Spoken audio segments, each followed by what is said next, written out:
मेरे प्यारे बच्चों, आज की क्लास में आप सभी का स्वागत है। आज हम आपके लिए चैप्टर 1 के वाष्प दाब नाम के टॉपिक से संबंधित आपसे हम चर्चा करेंगे। अब वाष्प दाब होता क्या है? इंग्लिश में कहते हैं वेपर प्रेशर। क्या है वाष्प दाब? आपने पीछे की कक्षाओं में द्रव की मुख्य 3 भौतिक अवस्थाएं पढ़ी होंगी, जिसमें एक भौतिक अवस्था द्रव होती है। द्रव के विषय में आपने पढ़ा होगा कि द्रव अवस्था में पदार्थ के अणु पदार्थ के अंदर निरंतर गतिशील रहते हैं, यानी गति करते रहते हैं। अब इसी गति करने के कारण ही द्रव पदार्थों में बहने की प्रवृत्ति पाई जाती है, यानी बहने का गुण पाया जाता है। ये ऊपरी धरातल से निचले धरातल की ओर बहते हैं।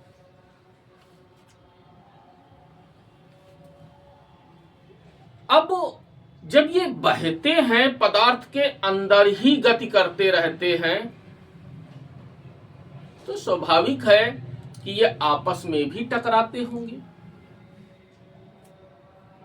अब द्रव को ऐसे तो बिना बर्तन के तो रखा नहीं जा सकता, तो जिस बर्तन में द्रव को रखा जाता है उस बर्तन की दीवार से भी ये टकराएंगे, जिससे इनकी दिशाएं बदलती हैं। आपस में टकराते हैं, उससे भी दिशाएं बदलती हैं।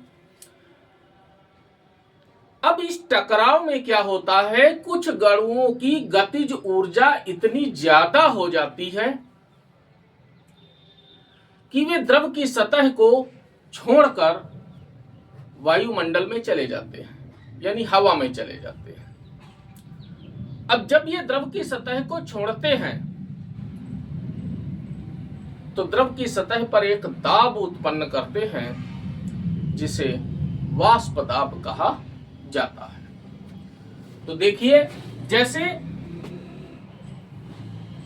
ये बर्तन है, इस बर्तन में कोई वाष्पशील पदार्थ भरा हुआ है।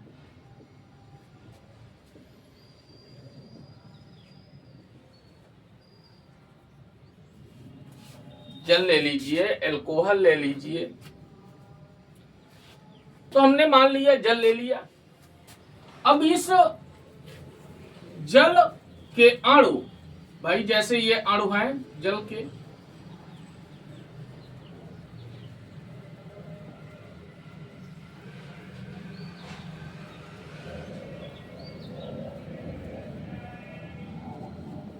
ये जल के अणु हैं। अब ये पता चला इधर को चला, इससे टकरा गया, डायरेक्शन चेंज हुई, इधर को गया, इससे टकराया, डायरेक्शन चेंज हुई, इधर को गया, बर्तन की दीवार से टकराया, फिर इसकी डायरेक्शन चेंज हुई, इधर गया, फिर इसकी डायरेक्शन चेंज हुई। अब ये जब पता चला इस टकराव में ये जो अणु था, इस अणु की गतिज ऊर्जा इतनी अधिक हो गई कि वो द्रव के पृष्ठ तनाव को तोड़ता हुआ बाहर चला गया। समझ में आई बात?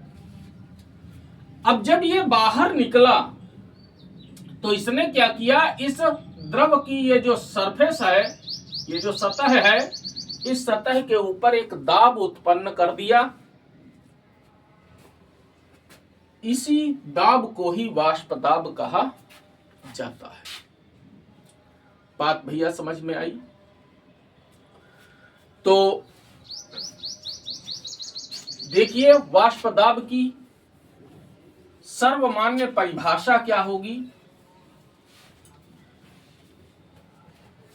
आप अपनी कॉपी निकाल लीजिए, कलम निकाल लीजिए, लिखना प्रारंभ कर दीजिए।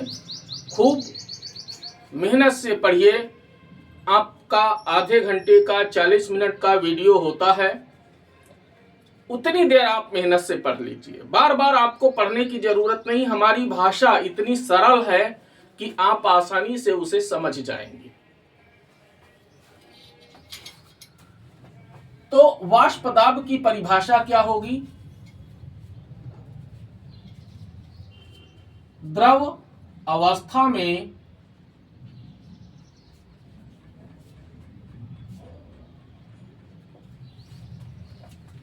पदार्थ के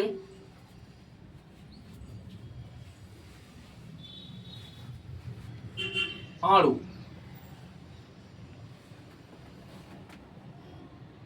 पदार्थ के अंदर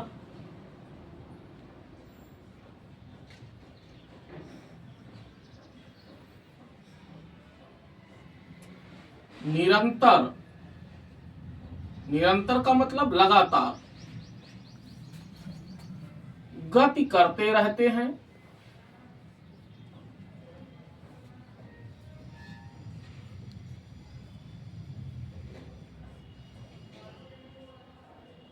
गति करते रहते हैं जिससे वे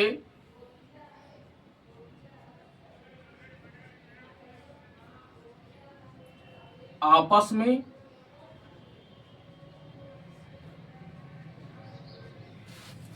और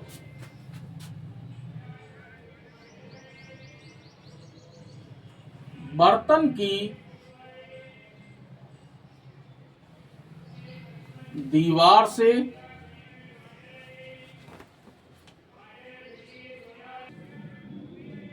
बर्तन की दीवार से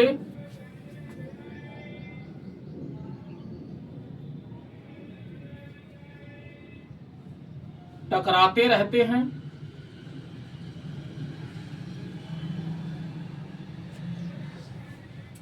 इस टकराव में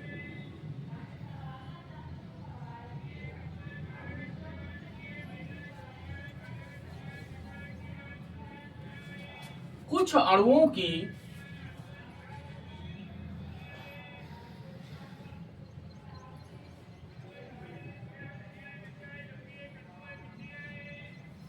गतिज ऊर्जा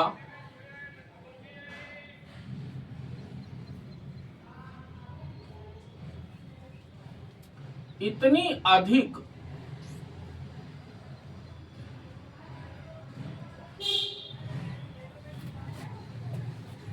हो जाती है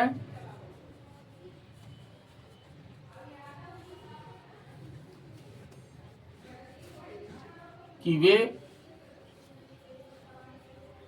द्रव की सतह को छोड़कर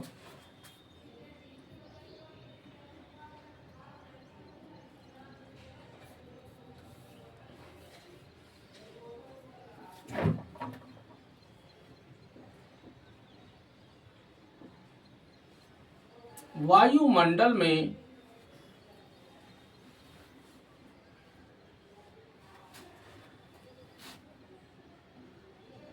चले जाते हैं।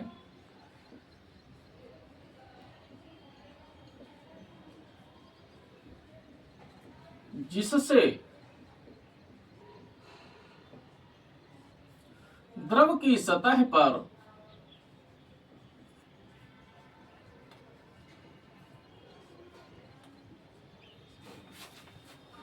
एक दाब उत्पन्न होता है।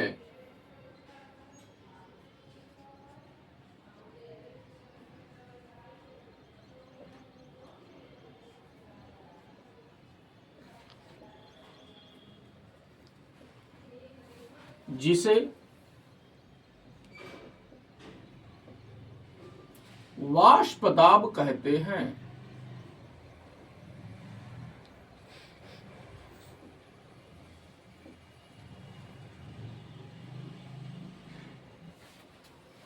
इसे कैपिटल P से प्रकट करते हैं।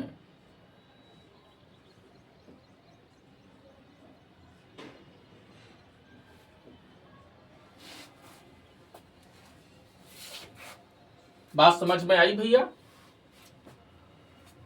अब वाष्प दाब को प्रभावित करने वाले कारक।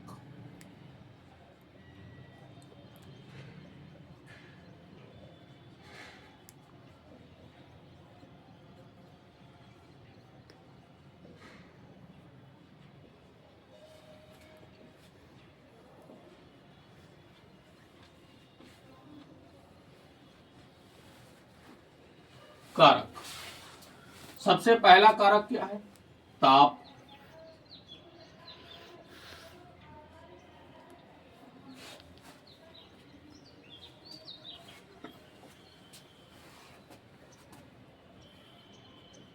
ताप बढ़ाने पर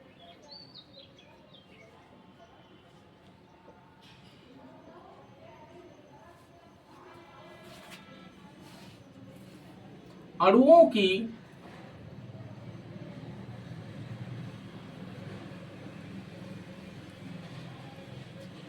गतिज ऊर्जा बढ़ती है,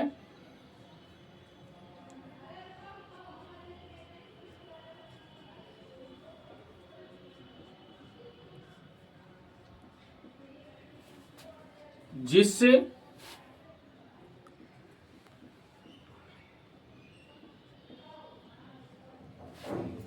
अणुओं के मध्य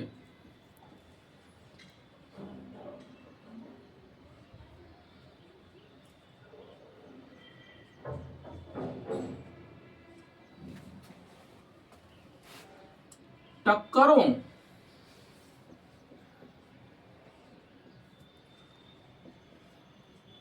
की दर बढ़ जाती है,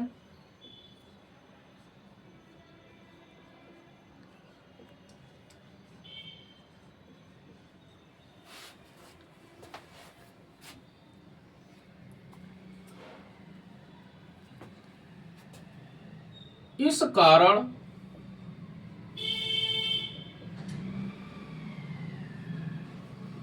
अणुओं की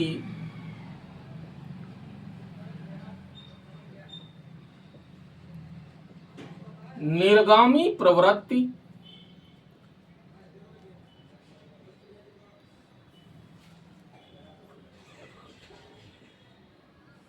बढ़ती है,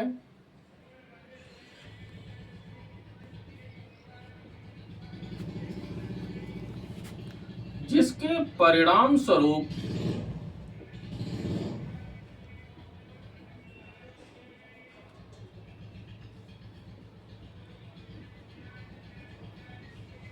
वाष्प दाब बढ़ता है।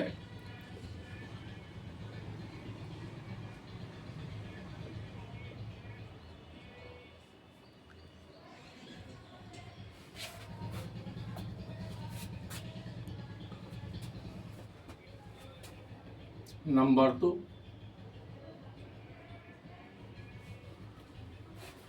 सांद्रण।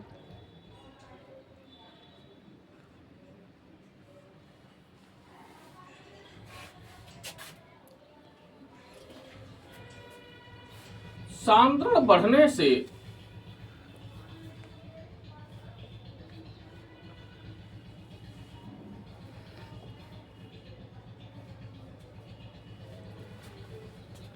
अणुओं की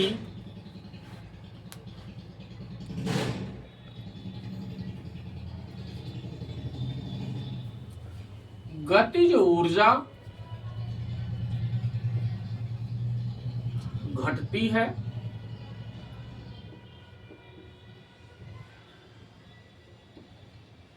जिससे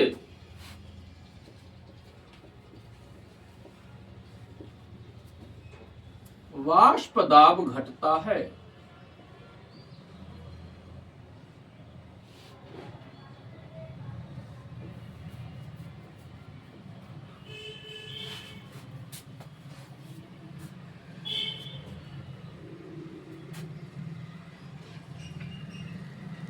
बात समझ में आई? तो ये वाष्प दाब को प्रभावित करने वाले कारक हैं। सांद्रण बढ़ने से, भाई सांद्रण बढ़ने का तात्पर्य क्या होता है? जैसे ये बर्तन है, इस बर्तन में पानी भरा हुआ है,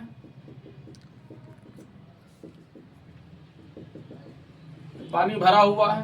हमने मान लिया ये जो बिंदियां रखी हुई हैं ये द्रव के अणु हैं। अब इसमें हमने चीनी घोल दी तो चीनी क्या होगी, जो द्रव के अणुओं के बीच में खाली स्थान होगा उस खाली स्थान में चीनी के अणु व्यवस्थित हो जाएंगे।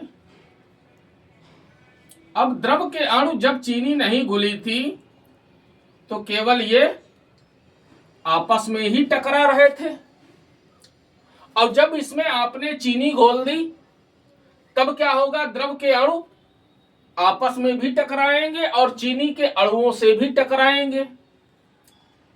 तो उससे क्या होगा, इनकी गतिज ऊर्जा में उतनी वृद्धि नहीं हो पाएगी।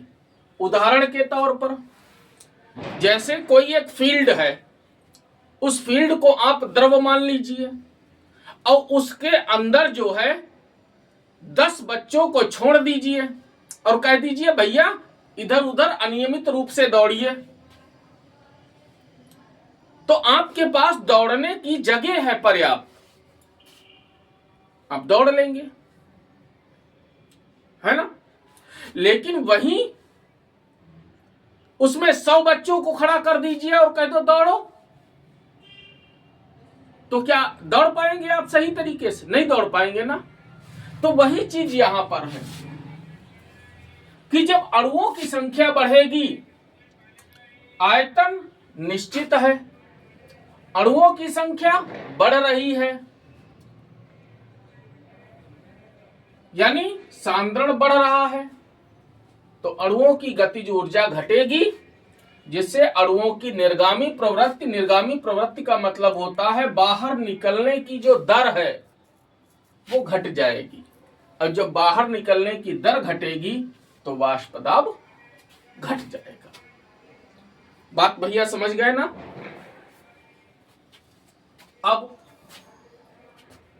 अब वाष्प दाब से ही संबंधित एक नियम है जिसे राउल्ट का नियम कहा जाता है। काफी इंपॉर्टेंट है, बहुत पूछा जाता है।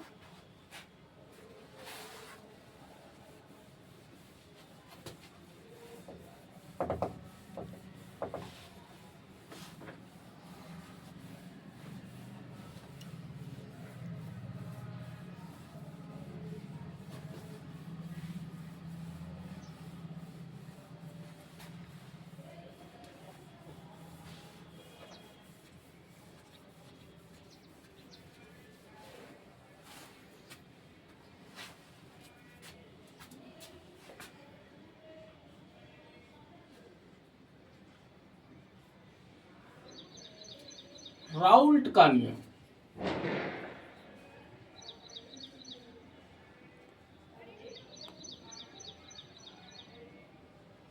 राउल्ट्स लॉ,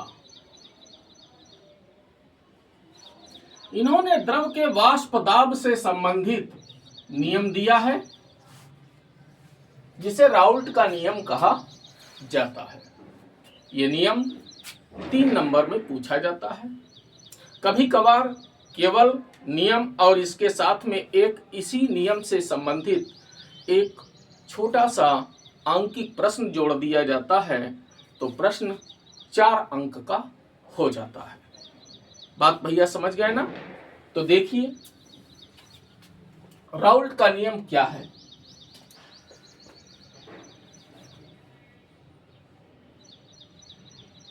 जब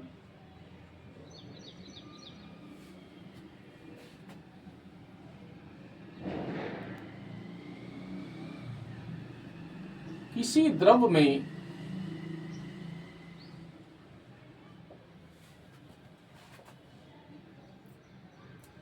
अवाष्पशील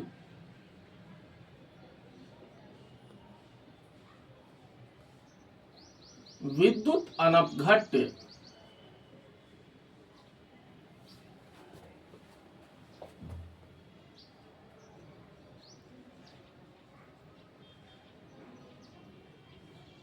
को घोला जाता है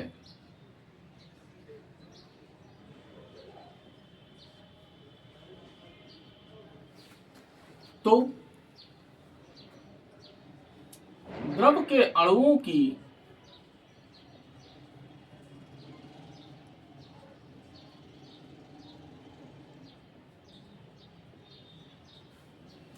निर्गामी प्रवृत्ति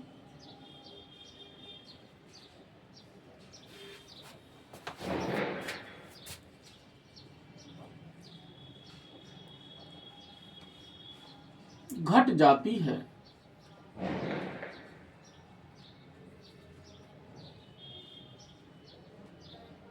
घट जाती है, जिसे वाष्प दाब में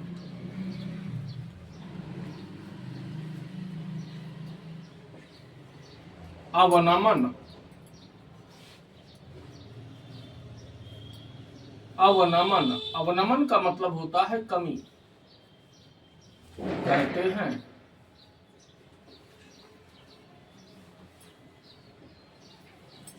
कहते हैं। समझ में आई बात?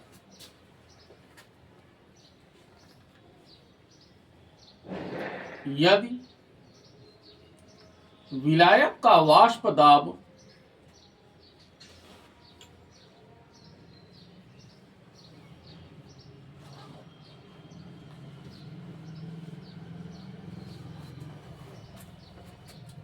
P या P नॉट कह सकते हो, ऐसे, तथा विलयन का वाष्प दाब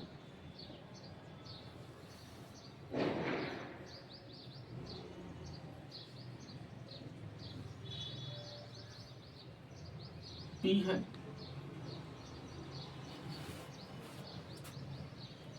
भाई ये विलायक का वाष्प दाब है शुद्ध अवस्था में, ये विलयन का वाष्प दाब है। भाई जब आपने विद्युत अनपघट्य घोल दिया विलायक में तो वो तो विलयन बन गया ना, तो विलयन का वाष्प दाब P है। तो वाष्प दाब में अवनमन,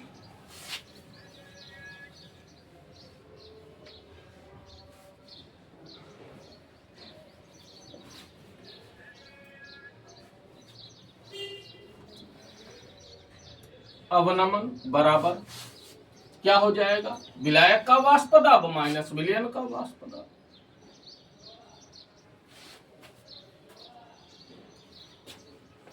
समझ में आई बात? अच्छा, अब क्या कहता है? वाष्प दाब में आपेक्षिक अवनमन,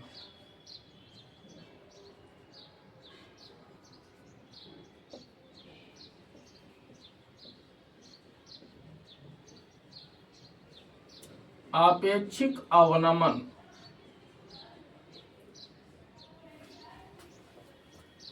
आपेक्षिक अवनमन क्या हो जाएगा? P नॉट माइनस P बटा P नॉट, यानी वाष्प दाब में कमी बटे विलायक का वाष्प दाब। विलेय के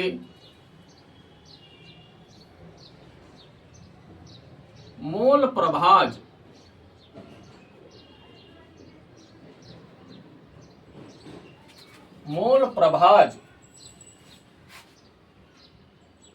यानी एक्स सल्यूट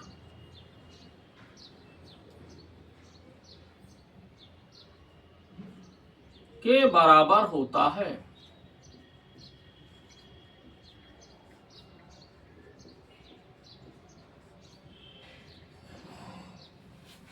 के बराबर होता है तो क्या हो जाएगा?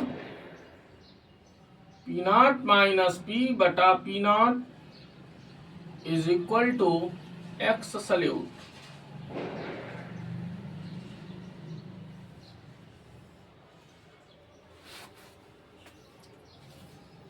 समझ में आई बात? चूंकि X solute is equal to small n बटा n प्लस कैपिटल N, इसलिए पी नॉट माइनस पी बटा P naught is equal to n बटा एन प्लस कैपिटल एन। यह हो गया राउल्ट का नियम। खूब अच्छे से आप तैयार कर लीजिए, देख लीजिए भैया, समझ में आई बात।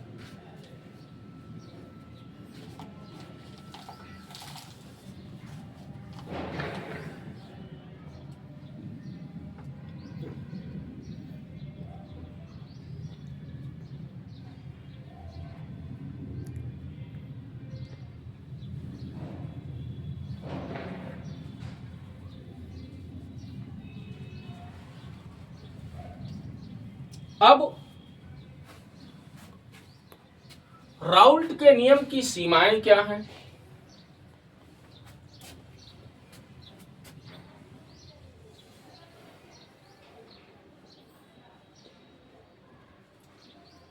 राउल्ट के नियम की सीमाएं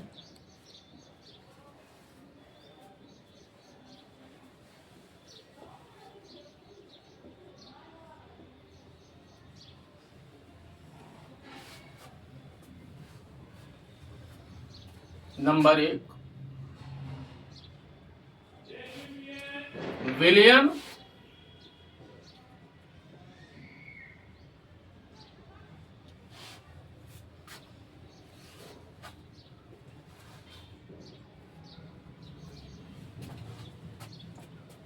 तनु होना चाहिए।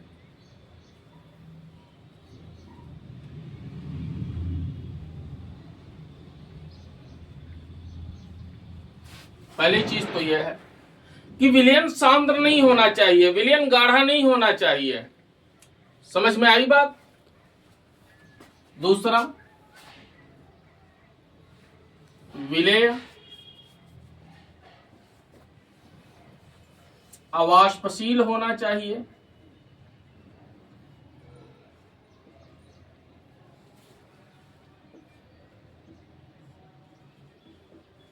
अवाष्पशील होना चाहिए। दूसरा नियम यह है। तीसरा, विलेय का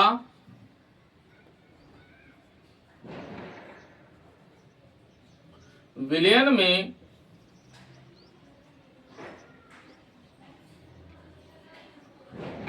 वियोजन या संगुणन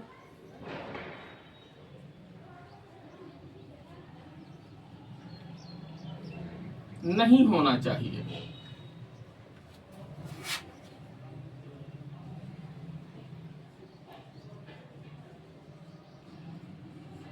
नहीं होना चाहिए। ये 3 हमने आपको छोटी छोटी पॉइंट बता दिए हैं। ये 3 जो है ये राउल्ट के नियम की सीमाएं हैं कि विलयन तनु होना चाहिए, विलेय अवाष्पशील होना चाहिए, और तीसरा है विलेय का विलयन में वियोजन या संगुणन नहीं होना चाहिए। बात समझ में आई भैया? अब हम आज के वीडियो में इतना ही मटेरियल आपको देते हैं। आप इसको अपनी कॉपी पर उतार लेना, इसको तैयार कर लेना। इंपॉर्टेंट मटेरियल है बोर्ड एग्जाम की दृष्टि से। धीरे धीरे आप तैयार करते रहिए। हम आपको हर दूसरे दिन, तीसरे दिन एक वीडियो उपलब्ध कराते रहेंगे जो बोर्ड एग्जाम में महत्वपूर्ण है। वो हम मटेरियल आपको देते रहेंगे।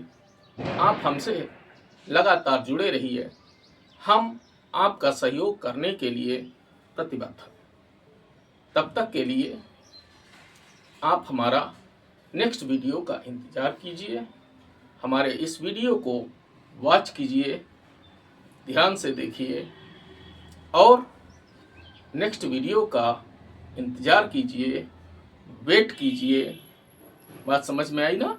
अगर हमारा वीडियो पसंद आता है, हमारे पढ़ाने के तरीके आपको पसंद आते हैं, तो आप हमारे चैनल स्टडी औरा को सब्सक्राइब कीजिए, हम आपको बहुत ऊंचाइयों पे लेके जाने वाले हैं। तब तक के लिए आपका थैंक यू।